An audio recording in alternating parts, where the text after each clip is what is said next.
السلام عليكم ورحمة الله وبركاته. ازيكم يا حبايبي؟ عاملين ايه؟ يا رب تكونوا بخير. هنا طبعا معانا كيلو فول، هندمس فول عشان خاطر رمضان. كل سنة وانتم طيبين، لزوم السحور. هنا طبعا احنا نقعين الفول من بالليل، اقل حاجة 8 ساعات، او من بالليل عادي اقل حاجة 8 ساعات. بيسهل معانا السوا يعني، وبيخلي الفولة جميلة، بتكبر شوية في النقع يعني. هنا طبعا زي ما انتم شايفين هنحط نص كوباية فول مدشوش، نص كوباية عدس، طماطمايه، معلقه كبيره كركم. بتخلي لونه جميل قوي، ولونه فاتح وحلو يعني، ما بتخليش الفول اسمر. هنا طبعا اهم حاجه في الموضوع ده كله الميه تبقى سخنه، عشان خاطر الفول معانا ايه ما يسمرش. زي ما انتوا شايفين كده كل المكونات مع بعض على النار بتاعتنا. اول ما يغلي نوطي عليه، نسيبه ساعه بالكتير، هنلاقيه استوى معانا ما شاء الله، هيبقى زي الزبده. زي ما انتوا شايفين كل المكونات سهلة وبسيطة، وكلها موجودة عندنا في البيت.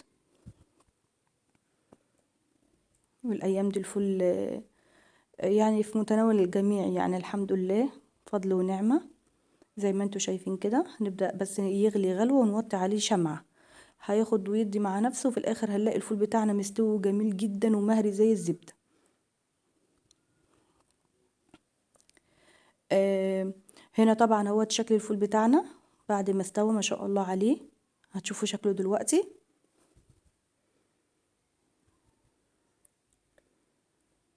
ما شاء الله الفول مستوي جميل جدا اهوت. زي ما انتوا شايفين اهوت. هنختبر طبعا معانا الفول نشوفه استوى ولا لا. ما شاء الله جميل مستوي. نبدأ بقى نسيبه يبرد، وبعد كده نبدأ نعبيه في اكياس، وبعد كده نحطه في الفريزر.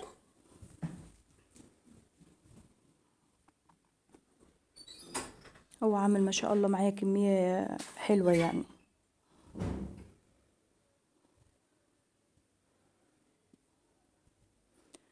اهم حاجة في الموضوع ده ان هو يكون بارد، عشان خاطر ايه هنحطه في الفريزر. زي ما انتوا شايفين شكله جميل جدا. وطبعا هنعمل معاكم طبق فول بقى لزوم الفطار كده. حاجتك في بيتك تحت ايدك، وقت ما بتعوزي بتطلعي ما شاء الله حجم يعني، عملنا المقدار على قد الكمية اللي احنا بنحتاجها يعني. زي ما انتوا شايفين كده الفول فتح وجميل جدا اهو.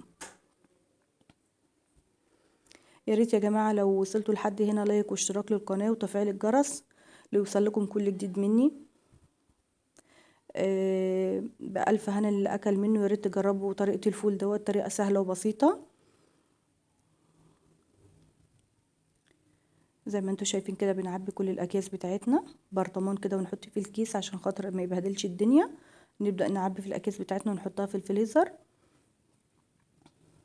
بوريكم بقول لكم شوفوا شكله عامل ازاي وجميل جدا، وما اخدش وقت معايا، عمل لي كميه ما شاء الله جميله جدا.